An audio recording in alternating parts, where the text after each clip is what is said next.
கர்த்தருடைய பரிசுத்த நாமத்திற்கு மகிமை உண்டாவதாக.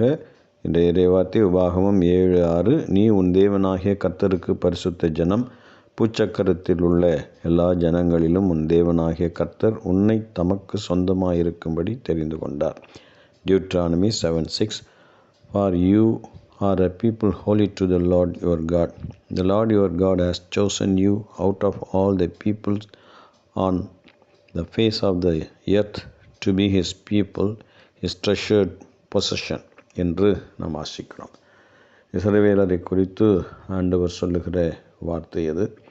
அவர்கள் கர்த்தருக்கு பரிசுத்தமான ஜனம், பூமியிலே தேவனுக்கு சொந்தமான ஜனம், தேவனால் தெரிந்து கொள்ளப்பட்ட ஜனம் என்று ஆண்டவர் சொல்லுகிறதை நாம் வாசிக்கிறோம்.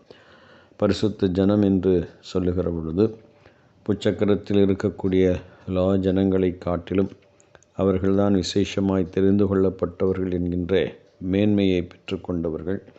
கர்த்தருக்கு முன்பாக அவர்கள் தீமையை செய்யாதபடி அதற்கு விலகி, பாவங்களை விட்டு விலகி சுத்தமான மனதோடு கர்த்தருக்கு முன்பாக வாழ்கிற ஒரு கூட்டமாக அவர்கள் இருக்க வேண்டும் என்பது தேவனுடைய விருப்பம்.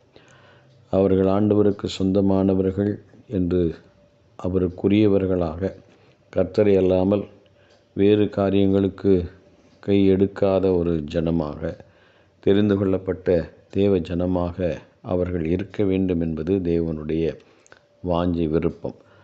அன்றைக்கு இஸ்ரவேலருக்கு கொடுத்த அதே காரியங்கள் இன்றைக்கு நமக்கும் அதை ஆண்டவர் கொடுத்திருக்கிறார். நாம் ஆவிக்குரிய இஸ்ரவேலராக, தேவனுக்கு பரிசுத்த ஜனமாக, ஆண்டவருக்கு சொந்தமான ஜனமாக, அவருடைய காரியங்களை, ஆசீர்வாதங்களை பெற்றுக்கொண்ட தேவ பிள்ளைகளாக இருக்கிறோம் என்பதை நினைத்து ஆண்டவருக்கு நன்றி சொல்வோம். கர்த்தர் நம்மை ஆசீர்வதிப்பாராக. ஆமென்.